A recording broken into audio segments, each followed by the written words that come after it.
Viewers, मैं हूं doctor शफकत फारूक और आप देख रहे हैं कि इफ यू डोंट।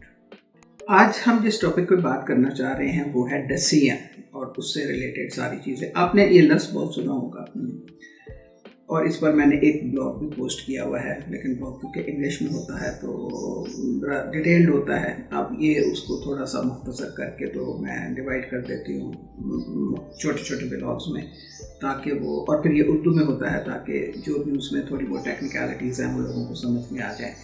तो आप लोगों ने अगर पढ़ा है या नहीं पढ़ा, बहरहाल उसी का ये क्रक्स आप समझ लीजिए कि ये मैंने आपको कहा है। तो आप को मालूम ही है कि डिसीजन किसको कहते हैं ना, लेकिन लोग आमतौर पर इसके ऊपर अटेंशन पे नहीं करते कि ये डिसीजन जो है इसकी कितनी डायमेंशंस है। टोनी रॉबिन्सन है, एक अमेरिकन ऑथर हैं और वो कोच भी हैं। वो कहते हैं कि it is in your moments of decision that your destiny is happened. यानी वो कहते हैं कि आपका जो फैसला है ना, या कुव्वत फैसला है, या जो भी जिस भी मोमेंट पर जिस भी चीज़ के बारे में जब आप फैसला कर रहे होते हैं तो वो मोमेंट ही आपकी डेस्टिनी को डिटरमिन कर रहा होता है। ये बहुत इम्पोर्टेंट बात है क्योंकि आपके फैसले सारी ज़िंदगी आपके साथ साथ साथ साथ चलते हैं और उनके शैडो रहते हैं, आपका अच्छे या बुरे जो कुछ भी होते हैं ना। इसलिए डिसीजन जो है ना, ये लफ्ज़ बोलना जितना आसान है, ये करना या इसको समझना या इसके कॉन्सिक्वेंसेस को सोचना जो है वो उतना ही मुश्किल है।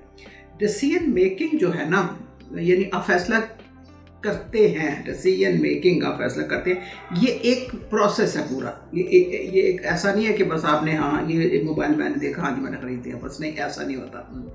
ये एक पूरा प्रोसेस है और ये एक पूरे पीरियड, इसका एक पीरियड है पूरा जिसमें ये प्रोसेस कंप्लीट होता है और उसमें इसकी बुनियादें बनती हैं। ये जो प्रोसेस होता है ना, इसमें पहली चीज़ है कि डिसीजन जो भी आप करना चाह रहे हैं, अच्छा या बुरा, उसकी बुनियाद क्या है, क्यों आप ये एक डिसीजन जो है ये करना चाहते हैं, और उसमें आपके सामने ऑप्शंस कितनी हैं, उन ऑप्शंस को असेस किया जाता है, उस फॉर्मेशन को बनाया जाता है, और क्राइटेरिया क्या है आपका फैसला करने का, वो किस तरह कंस्ट्रक्ट होगा। ये सारी तीनों चीज़ें जो है ना, ये कलेक्टिवली जब आप इनको इकट्ठा करके सोचते हैं तो फिर आपके सामने एक सिचुएशन आती है कि अब आपने क्या डिसीजन करना है।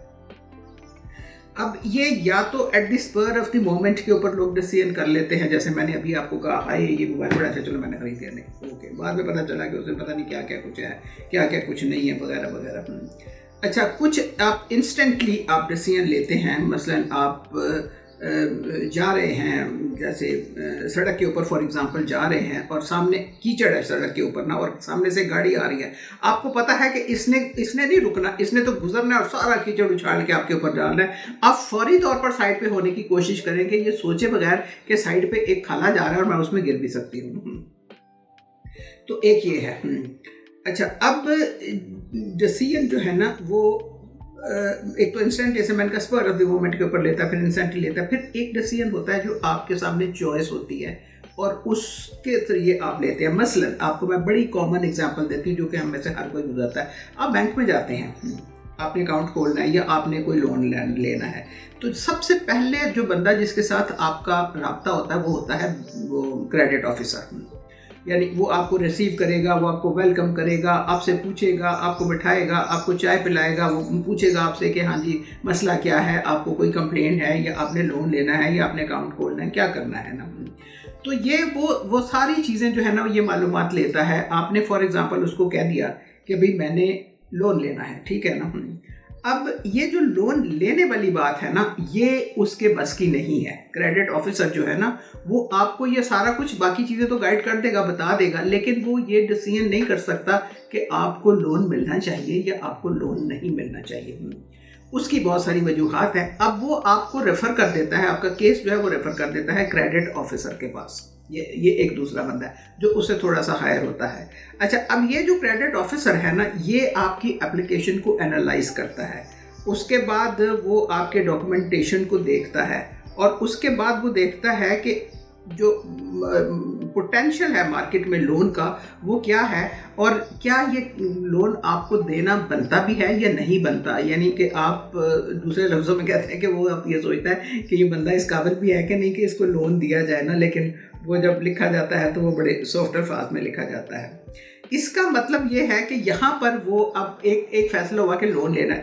अब वो उसकी फाउंडेशन बना रहा है कि आपको लोन मिलना चाहिए नहीं मिलना चाहिए, आप कौन हैं, आपकी बैकग्राउंड क्या है, आपको कौन इंट्रोड्यूस करवा रहा है, वगैरह वगैरह। तो ये जो क्रेडिट रिस्क, अब ये जो सारी चीज़ें हैं ना, जब वो असेस कर लेता है ना क्रेडिट रिस्क ऑफिसर, तो फिर वो जाता है क्रेडिट रिस्क मैनेजर के पास। यानी उसने तो सारा कुछ असेस कर लिया, लेकिन वो भी नहीं डिसाइड कर सकता।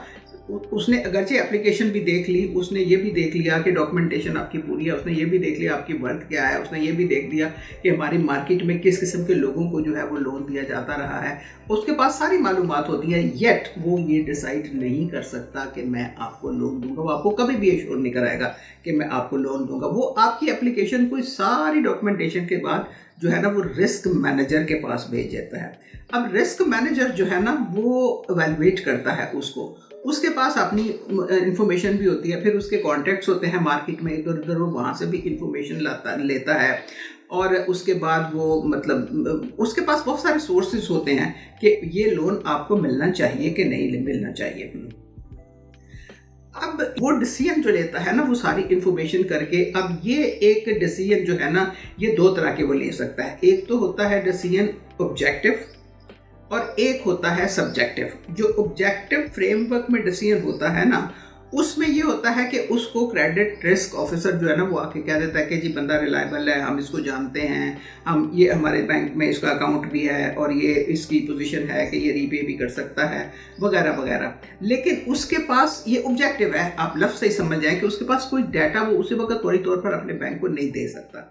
तो जो सब्जेक्टिव है ना वो होता है कि उसमें उसको रिफाइन करना होता है। मसलन वो जो क्रेडिट रिस्क मैनेजर है ना वो ये देखता है कि भाई ये बंदा जो है ठीक है, ये हमारा क्लाइंट है, हम इसको बहुत अच्छे तरीके से जानते हैं, हमें मार्केट से इसके बारे में इंफॉर्मेशन भी मिल गई है, लेकिन क्या ये बंदा ऐसी सिचुएशन आ सकती है कि एन उस वक्त जबकि रीपे का टाइम आया है ये रीपे कर सके या ना कर सके। रीपे कर सके तो कितना रीपे कर सके, जो पेंडिंग है वो ये कितनी किस्तों में पे करेगा, और अल्टीमेटली ये कितना हमें लोन जो हमारा दिया हुआ वो पे करेगा, और कितने के बारे में ये कहेगा कि मुझे आप ये वेव ऑफ कर दें या कुछ कर दें या कुछ कर दें। अब ये जो चीज़ें हैं ना ये सारी उसकी जो क्रेडिट रिस्क मैनेजर होता है ना वो ये सारा कुछ करता है, और वो ही ये फिर सारी इंफॉर्मेशन लेने के बाद फिर वो देखता है कि अगर ये बंदा डिफ़ॉल्ट करता है तो कितना डिफ़ॉल्ट करेगा, उस डिफ़ॉल्ट का रीज़न क्या होगा, हम वो परमानेंट डिफ़ॉल्ट होगा, वेव ऑफ करना पड़ेगा, हमारा बैंक के ऊपर उसका क्या असर पड़ेगा, हमारे जो बाकी लोन लेने वाले हैं उनके ऊपर उसका क्या असर पड़ेगा, मार्केट में इसका क्या असर पड़ेगा, हमारी अपनी बैंक सिचुएशन के ऊपर इसका क्या असर पड़ेगा, सारी चीज़ें ये वो असेस करता है। उसके बाद डिसीजन होता है। तो आप 3 स्टेजेस से गुजरे हैं डिसीजन करने से पहले। अच्छा, अब ये जो होता है ना ये सारा कुछ जो बंदा फाइनल डिसीजन करता है ना वो बहुत शार्प आदमी होता है, एनालिस्ट होता है, और उसके पास पूरी अंडरस्टैंडिंग पूरी इंफॉर्मेशन होती है, उसके पास डाटा होता है, वो डाटे को एनालाइज खुद करता है, उसके पास फाइनेंशियल नॉलेज होती है, उसके पास अंडरस्टैंडिंग होती है कि आपकी जो इन्वायरमेंट है उसमें आपकी इकोनॉमिक सिचुएशन जो है वो किस तरह चेंज हो रही है, आपके बैंक की पॉलिसी किस तरह चेंज हो रही है, आपके जो बैंक को रेगुलेटर हैं उनकी पॉलिसी किस तरह चेंज हो रही है, और वो मतलब उन सारी चीज़ों को, मसलन हमारे यहाँ हर दूसरे दिन मार्कअप की रेशो चेंज हो जाती है, हर दूसरे दिन हमारे यहाँ जनाब स्टेट बैंक जो है वो कुछ रेगुलेशन जारी कर देता है, यानी हमारे यहाँ तो कोई तरीक़ाकार है ही नहीं है, लेकिन ये लोग लोन लेते हैं। आप सोचें कितना बड़ा रिस्क होता है उस रिस्क मैनेजर के ऊपर, लेकिन वो ये सारी चीज़ें असेस करता है उसके बाद, और वो बहुत मतलब नॉलेजेबल बंदा होता है और उसको होना भी चाहिए, उसके पास अपनी ऑर्गेनाइजेशन भी नॉलेज भी होती है, और उसके पास रिस्क एपेटाइट भी होता है, यानी कितना नुकसान बैंक जो है ना वो हजम कर सकता है और कितना नुकसान वो हजम नहीं कर सकता, उसके डिफ़ॉल्ट होने का खतरा होता है। अब ये देखें कि ये जो है ना ये और इस सारे प्रोसेस के दौरान वो जो फर्स्ट बंदा आपको मिला था या जो सेकंड बंदा क्रेडिट ऑफिसर और क्रेडिट रिस्क ऑफिसर जो है ना वो इस काम में कभी भी इंटरफेयर नहीं करते, वो क्योंकि फिर ब्लेम उनके ऊपर आता है ना, तो वो अपना काम करके दे देते हैं, उसके बाद जो रिस्क मैनेजर है वो जाने और उनका काम जाने। अब ये है ये है जिस तरह के बैंकों में डिसीजन होता है, लेकिन ये सब कुछ जो मैंने आपको स्टेप्स बताए हैं ना, ये सिविलाइज्ड वर्ल्ड में होते हैं। जो लोग इकोनॉमिकली इस वक्त टॉप पे बैठे हुए हैं ना, जो दुनिया के फाइनेंस को कंट्रोल कर रहे हैं, वो इन सारे प्रोसेस से गुजरते हैं, इस तरह वो डिसीजन करते हैं। पाकिस्तान में क्या होता है, पाकिस्तान में आपको पता है डिसीजन कैसे होते हैं? पाकिस्तान में ये जो पॉलिटिकल लोग जाके ऊपर बैठते हैं ना, कोई तो वजह है ना कि अपना सब कुछ दाव पे लगा देते हैं कि किसी तरह हम MNA बन जाए, सेनेटर बन जाए, MPA बन जाए। ये फिर जाते हैं बैंकों के पास, अपनी कोई जायदाद जो होती नहीं उसको गिरवी रखते हैं, उसके अगेंस्ट लोन देते हैं। 1 महीने के बाद कहते हैं जी हम डिफॉल्ट हो गए, और फिर बैंकों को अपना पॉलिटिकल प्रेशर यूज़ करते हैं कि जी हमारा वेव ऑफ कर दे। आप सोचें कि कितने बैंक हमारे यहाँ डिफॉल्ट हुए हैं। मेहरान बैंक का बहुत बड़ा स्कैंडल बना था, उसके बाद और भी बहुत सारे बैंक्स हैं जिनके स्कैंडल, सिंध बैंक है, फिर और भी बहुत सारे बैंक्स हैं। तो हमारे यहाँ बैंक डिफ़ॉल्ट कर जाते हैं। यही वजह है कि आज हम इस सिचुएशन पे पहुँच गए कि हमारा कंट्री डिफ़ॉल्ट होने वाला है। वजह यह है कि हमारी हर चीज़ में पॉलिटिकल मेडलिंग होती है, और हमारी हर जगह पर इनकॉम्पिटेंट लोग बैठे हुए हैं जो ये सारे काम कर ही नहीं सकते, उनमें कैपेसिटी नहीं है ना। जैसे किसी ने सही कहा था कि हर शाख पर उल्लू बैठा है, अंजाम गुलिस्तान क्या होगा। तो जो अंजाम होना है वो हमें नज़र आ रहा है, दीवारों के ऊपर लिखा हुआ है। तो ये सब कुछ जो है ये पाकिस्तान, मैंने आपको ये बताया कि जो सिविलाइज्ड वर्ल्ड में उसका प्रोसेस क्या है डिसीजन मेकिंग का। मैंने आपको स्टेजेस बताई हैं, और मैंने आपको बताया कि जो लोग ये डिसीजन करते हैं उनकी अपनी जो स्टैंडिंग है वो क्या होती है, और फिर वो डिसीजन करते हैं। उनके सामने फोरमोस्ट इंटरेस्ट जो है वो अपने बैंक का होता है, अपनी ऑर्गेनाइजेशन का होता है। लेकिन हम तो बस हम हैं, और हमारा कोई मैच नहीं है। अल्लाह ने सांचा तोड़ दिया था पाकिस्तानियों को बनाने के बाद। तो जनाब ये मैं इस वक्त तक आपको मैं सिर्फ ये बताती हूँ। मैं आपके अगले व्लॉग में आपको बताऊँगी कि डिसीजन पावर और डिसीजन मेकिंग पावर जो है वो क्या है। मुझे उम्मीद है कि आपको ये व्लॉग पसंद आएगा। अगर पसंद आए तो आप इसको शेयर कीजिए, बहुत ज़्यादा से ज़्यादा सब्सक्राइब कीजिए, और इसको लाइक भी कीजिए, ताकि बहुत सारे लोग जो हैं जो इसको सुन रहे हैं वो, और फिर जो आगे उनको बताएंगे वो भी इससे फ़ायदा हासिल करें। तो आपसे मुलाकात होगी अगले हफ्ते। अल्लाह हाफ़िज़।